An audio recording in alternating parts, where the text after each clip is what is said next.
नमस्कार दोस्तों, आप देख रहे हैं बिजनेस टेक 360। आज हम सीखेंगे एक्सेल वर्कशीट में डाटा को प्रोफेशनल और क्लीन तरीके से कैसे फॉर्मेट किया जाता है। इस वीडियो में हम सीखेंगे कॉलम इंसर्ट करना, डिलीट करना और हाइड करना, रो हाइट और कॉलम विड्थ एडजस्ट करना, हेडर और फुटर ऐड करना, एक्सेल शीट में वाटरमार्क इंसर्ट करना, करेंसी सिंबल ऐड करना जैसे रुपीस का साइन हो गया, डाटा वैलिडेशन अप्लाई करना जिसमें हम लोग एक पार्ट में एआई भी यूज करेंगे, मोबाइल नंबर वैलिडेशन और ईमेल आईडी वैलिडेशन। तो हम लोग का पहला टॉपिक है कॉलम को इंसर्ट करना, डिलीट करना और हाइड करना। तो अगर हम लोग कॉलम को इंसर्ट, डिलीट या हाइड करना चाहते हैं तो हम लोग सिंपली इस पर राइट क्लिक करेंगे। राइट क्लिक करने के बाद हम लोग के बहुत सारे ऑप्शन आ रहे हैं, जैसे इंसर्ट। इंसर्ट पे क्लिक करते ही हम लोग का यहाँ एक नया कॉलम जैसे देख सकते हैं इंसर्ट हो गया। अगर हम इसको डिलीट करना चाहें, सिंपली इसको डिलीट कर देंगे, डिलीट हो जाएगा। फिर वही चीज यहाँ पे हम लोग हाइड अनहाइड कर सकते हैं। हाइड किया मैंने, गायब हो गया। यहीं पे मैंने क्लिक किया, अनहाइड पे क्लिक किया, ये वापस आ गया। जैसे मुझे ये ईमेल एड्रेस का डाटा हाइड करना है, मुझे नहीं दिखाना है, मुझे ये अपने वर्कशीट में कि यहाँ पे एक डाटा है, तो मैं इसे इरेज नहीं करना चाहता हूँ। मुझे लगता है कि ये मुझे बाद में काम आएगा, तो मैं सिंपली इसको बस हाइड कर दूंगा। ये मेरे वर्कशीट में दिखेगा नहीं, लेकिन रहेगा ये मेरे वर्कशीट में। लेकिन फिर जब मुझे काम रहेगा तो मैं यहीं पे क्लिक करके अनहाइड, यहाँ पे मैं जाऊंगा, यहाँ पे मैं क्लिक करूंगा, अनहाइड पे क्लिक करूंगा, अपने आप ये वापस आ जाएगा। तो ये यूज किया जाता है जब हम लोग को टेम्परेली एक डाटा को हाइड करना होता है। अब हम लोग अगला टॉपिक पे बढ़ते हैं, जो कि है हाइट और विड्थ एडजस्ट करना। जैसे हम लोग का जो हाइट होता है वो सिर्फ रो का चेंज हो सकता है, और जो कॉलम का विड्थ होता है बस वही चेंज। तो पहले हम लोग बात करते हैं कॉलम विड्थ का। तो देखिए, कॉलम विड्थ हम लोग मैनुअली एडजस्ट कर सकते हैं, लेकिन बात ये है, अगर आप इसे मैनुअली एडजस्ट करिएगा तो ये अनइवन हो जाएगा। मेरा ईमेल एड्रेस का साइज इतना बड़ा है, अमाउंट छोटा है मेरा थोड़ा, तो मुझे इसको इवन बनाना है। तो इसके लिए मैं क्या करूंगा कि मैं यहाँ जाऊंगा, इन सबको सेलेक्ट करूंगा और यहाँ पे क्लिक करूंगा, राइट क्लिक। फिर आएगा कॉलम विड्थ का ऑप्शन। कॉलम विड्थ पे क्लिक करते ही मुझे यहाँ वैल्यू डालना होगा। तो अगर मैं वैल्यू एंटर करूंगा 15, तो देखिए सबका वैल्यू इवन हो गया। आप देख सकते हैं कि सब एक ही साइज का है। अब यही हाइट में भी आता है हम लोग का। हाइट में जाएंगे, यहाँ पे रो हाइट पे क्लिक करेंगे। यहाँ पे हम लोग का ऑप्शन आ जाएगा रो हाइट डालने का। यहाँ पे मैं रो हाइट डालना चाहता हूँ 8 डालूंगा, बहुत छोटा हो जाएगा। फिर अगर मुझे और बड़ा करना है तो रो हाइट पर मैं जैसे उसको 15 रखा था, तो इसको भी मैं 15 ही रखता हूँ। तो ये देखिए सब एक ही साइज का हो जाएगा। तो हमारा नेक्स्ट टॉपिक है header footer. Header footer add करने के लिए हम लोग जाएंगे इंसर्ट टैब पे। इंसर्ट टैब पे जाएंगे, हम लोग को टेक्स्ट ग्रुप जो मिलेगा उसके अंदर हम लोग चूज कर सकते हैं हेडर एंड फुटर ऑप्शन। तो यहाँ पे जैसे हम लोग चूज कर रहे हैं तो ये हम लोग का इस टाइप से फॉर्मेट में दिखा रहा है। तो यहाँ पे हेडर का 2 पार्ट है एंड फुटर का, हेडर का 3 पार्ट्स है एंड फुटर का भी 3 पार्ट्स है। तो पहले हम लोग समझते हैं ये काम किस लिए आता है। जैसे मैं मान लीजिए मुझे मिडिल में डालना है इसका नाम, तो मैं इसका नाम डाल रहा हूँ डाटा एंट्री। डाटा एंट्री मेरे इसका नाम हो गया। फिर मैं यहाँ डालना चाहूंगा, मुझे डेट डालना है यहाँ पे। तो मैं यहाँ हेडर फुटर में डाल जाऊंगा, तो यहाँ करंट डेट का ऑप्शन आएगा, मैं यहाँ डेट पे क्लिक करूंगा, ऑटोमेटिकली डेट ये फिल कर देगा। आज का डेट इतना है, तो ये वही ऑटोमेटिकली उस दिन का डेट भर देगा। फिर यहाँ मुझे टाइम भरना है, तो मैं यहाँ टाइम भर सकता हूँ आराम से। मुझे अगर टाइम नहीं भर के मुझे पेज नंबर भरना है, तो मैं पेज नंबर पे क्लिक करूंगा, ये ऑटोमेटिकली पेज नंबर 2 ले लेगा। पेज नंबर 1 हम लोग का यहाँ ऑलरेडी है, हम लोग का आधा डाटा इधर है और आधा डाटा इधर, क्योंकि ये 2 पेज में बन चुका है। अब अगर हम लोग को इसको एग्जिट करना है, तो यहाँ पे ये 3 व्यू का ऑप्शन है, यहाँ हम लोग पहला व्यू पे सेलेक्ट करेंगे, ये हट जाएगा। अब हम लोग का नेक्स्ट टॉपिक है वाटरमार्क इंसर्ट करना। मान लीजिए आपने ये बनाया है और आप में प्रूफ नहीं है यहाँ पे कि आपका ही है। आप यहाँ पे अपने कंपनी का लोगो डाल सकते हैं, या मुझे डाटा एंट्री के रिलेटेड कुछ बैकग्राउंड में चाहिए तो वो डाल सकते हैं। इसको करने के लिए हम लोग सबसे पहले जाएंगे पेज लेआउट ग्रुप में, टैब में, वहां पे हम लोग को ये पेज सेटअप ग्रुप में बैकग्राउंड ऑप्शन मिलेगा। बैकग्राउंड ऑप्शन को हम लोग क्लिक करेंगे तो ये 3 ऑप्शन देगा, ड्राइव से लेने का, सर्च इंजन से लेने का यानी ये इंटरनेट से निकालेगा, और फ्रॉम अ फाइल जैसे मेरे कंप्यूटर में ऑलरेडी स्टोर है, तो फ्रॉम अ फाइल क्लिक करूंगा, उसके बाद यहाँ जाऊंगा। यहाँ पे मुझे मान लीजिए ये पिक्चर मुझे यहाँ इंपोर्ट करना है, मैं इंपोर्ट करूंगा। तो ये जैसे देख सकते हैं ये मेरा पूरा का पूरा शीट कवर कर चुका है। आप यहाँ पे अपना कंपनी का लोगो डाल सकते हैं, वाटरमार्क के लिए आप अपना यहाँ नाम प्रिंट किया हुआ एक इमेज डाल सकते हैं। तो ये डिनोट करने के लिए ओनरशिप इस टाइप से भी इसको कहा जा सकता है। फिर अगला हम लोग का है सिंबल्स ऐड करना। सिंबल कैसे ऐड होता है, जैसे यहाँ पे मेरे को यहाँ सिंबल ऐड करना है, तो पहले तो ये अवेलेबल ही नहीं था, लेकिन अब ये अवेलेबल हो चुका है। तो यहाँ पे मैं जाऊंगा, यहाँ पे मैं फॉर्मेट सेल पे क्लिक करूंगा। फॉर्मेट सेल पे क्लिक करते ही यहाँ मुझे करेंसी ऑप्शन दिखेगा, यहाँ मैं रुपीस सेलेक्ट करूंगा एंड ओके कर दूंगा, तो ये यहाँ पे ये आ गया। फिर अगर हम लोग को आरएस करना है तो इसके लिए हम लोग का एक तरीका है, जैसे फॉर्मेट सेल पे जाऊंगा। फॉर्मेट सेल पे जाने के बाद हम लोग मुझे यहाँ कस्टम पे जाना होगा और जनरल सेलेक्ट करके मुझे जनरल के आगे जाना है, डबल कोटेशन डालना है, मुझे यहाँ देना है R S and then space and R S. यहाँ पे आप ओके क्लिक करिएगा तो ये आपका ये ले लेगा।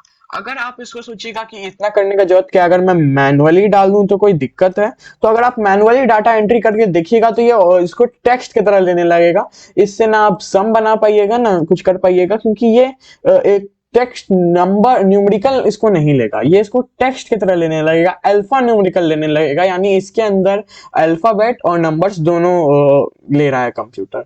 लेकिन अगर आप इसको ऐसे करिएगा तो ये कैटेगरी में जाएगा, हम लोग के नंबर्स कैटेगरी में। आप फॉर्मूला बार में भी देख सकते हैं यहाँ सिर्फ नंबर शो कर रहा है क्योंकि ये नंबर्स के कैटेगरी में है। तो अब हम लोग चलते हैं सिंबल्स की तरफ। अगर हम लोग को कोई सिंबल डालना है तो हम लोग दोबारा से फॉर्मेट सेल पे जाएंगे। फॉर्मेट सेल पे जाने के बाद हम लोग यहाँ जाएंगे कस्टम पे। कस्टम पे हम लोग दोबारा उसी तरह और यहाँ जाएंगे और डबल कोटेशन मार्क डालेंगे। अगर आपके पास विंडो 11 है और ये कनेक्टेड है इंटरनेट से तो ये काफी इजी हो जाता है। आपको बस विंडोज प्लस वी प्रेस करना है, यहाँ पे आपको इतने टैब मिल जाएंगे। यहाँ पे आपको इमोजीज पे जाना है, इमोजी पे जाने के बाद मुझे यहाँ जैसे स्माइली इमोजी डालना है तो मैं उस इमोजी को डालूंगा और उसके बाद फिर इसको डबल कोटेशन बंद कर दूंगा। ओके पे क्लिक करूंगा, यहाँ पे स्माइली इमोजी इंसर्ट हो जाएगा। अब हम लोग का अगला टॉपिक है अप्लाइंग डाटा वैलिडेशन। अब हम लोग सोचते हैं कि डाटा वैलिडेशन होता क्या है, हम लोग इसको यूज क्यों करते हैं।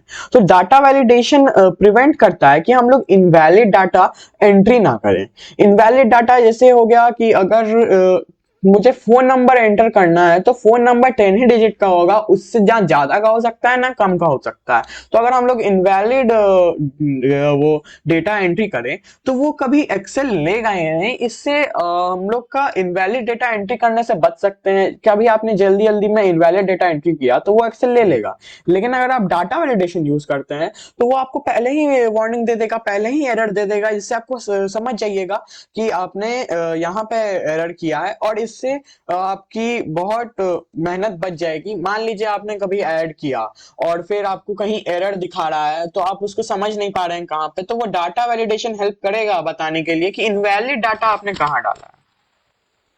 जैसे आप यहाँ मोबाइल नंबर वाला टैब देख सकते हैं, यहाँ मैं अगर कुछ एंटर करूं तो ये ऑटोमेटिकली ले रहा है। लेकिन क्या हो अगर मुझे यूजर का डाटा लेना है और यूजर अगर इनवैलिड डाटा दे दे, जैसे मैं अगर यहाँ यूजर 353 दे दे तो वो तो कंप्यूटर इसको ले लेगा। आपको इसका मतलब यूजर ने अपना रियल डाटा कभी दिया ही नहीं, क्योंकि मोबाइल नंबर तो कभी 3 डिजिट का हो ही नहीं सकता। तो इसको करने के लिए हम लोग यहाँ पे जाएंगे, यहाँ पे डाटा पे क्लिक करेंगे, डाटा पे जाएंगे, डाटा टैब में, डाटा टैब में डेटा टूल्स का ऑप्शन है तो डेटा टूल्स में जाएंगे, डेटा वैलिडेशन पे हम लोग जाएंगे और यहाँ पे मिलेगा टेक्स्ट लेंथ। टेक्स्ट लेंथ में हम लोग मिनिमम से बिटवीन से हटा के यहाँ पे इक्वल टू करेंगे और इक्वल टू में लेंथ हम लोग डाल देंगे 10 डिजिट्स। और अगर हम लोग 10 डिजिट डाल दिए तो 10 डिजिट से कम लेगा नहीं। देखिए जैसे रिट्राई का ऑप्शन दे रहा है और 10 डिजिट से ज्यादा कभी लेगा ही नहीं। 10 डिजिट से ज्यादा नहीं लेगा। ये इक्वल टू 10 डिजिट है, इसका मतलब ये या तो 10 डिजिट लेगा या तो कभी 10 डिजिट से ज्यादा लेगा ही नहीं। ऐसे ये 10 डिजिट डाला मैंने तो ये ऑटोमेटिकली 10 डिजिट ले लिया। अब हम लोग आगे बढ़ते हैं नेक्स्ट टॉपिक पे, जो कि डाटा वैलिडेशन के अंदर ही आता है। वो है email ID validation. Email ID, सबसे पहले तो ईमेल आईडी क्या होता है पहले वो समझ लीजिए। आप लोग को पता होगा ईमेल आईडी एक तरह से पाथ हो गया। ये ईमेल आईडी क्या कंसिस्ट करता है? ईमेल आईडी एक नेम होता है और डोमेन नेम होता है, और उन दोनों को सेपरेट करता है आपका ये @ सिंबल। तो अगर हम लोग को एक वो बनाना है इसके लिए, तो इसके लिए हम लोग यूज करेंगे एआई। एआई यूज करने के लिए हम लोग यहाँ पे आएंगे, और मैं यहाँ चैट जीपीटी खोलता हूँ। चैट जीपीटी खोलूंगा, उसके बाद मैं यहाँ जाऊंगा, बोलूंगा write a code formula for my Excel, okay, data validate DION for email, okay. मैं यहाँ दे दिया हूँ उसको ये प्रॉम्प्ट। इसके बाद मैं यहाँ जाऊंगा, जैसे मुझे यहाँ लेना है तो मैं यहाँ देखूंगा मेरा यहाँ क्या है इसका। जैसे ये रेंज है, तो ये हम लोग का रेंज शुरू हो रहा है H5 से लेके H14 तक। तो हम लोग यहाँ दोबारा से गूगल पे जाते हैं, यहाँ पे हम लोग लिखेंगे माई range is H5 to H14। तो चैट जीपीटी हमें समझ चुका है कि हम लोग का रेंज इतना से इतना है, तो ये हम लोग को ये लिख के दे देगा। तो हम लोग इसको यहाँ सिंपली कॉपी करेंगे। कॉपी करने के बाद हम लोग जाएंगे एक्सेल पे दोबारा। एक्सेल पे जाने के बाद हम लोग यहाँ दोबारा से डाटा पे जाएंगे, डाटा वैलिडेशन ऑप्शन पे जाएंगे, और यहाँ पे हम लोग का ये एनी वैल्यू को हटा के कस्टम पे जाएंगे। कस्टम में जो फॉर्मूला है हम लोग का, उसको यहाँ प्रिंट कर देंगे और ओके कर देंगे। तो ओके करने के बाद जैसे हम लोग यहाँ अगर कुछ लिख रहे हैं तो वो नहीं एंट्री लेगा, एंट्री नहीं लेगा। और फिर हम लोग यहाँ अगर लिखें कि जैसे बीजे @gmail.com, एक सेकेंड, देखिए यहाँ डॉट भी मिसिंग है तो ये मेरा ले नहीं रहा है।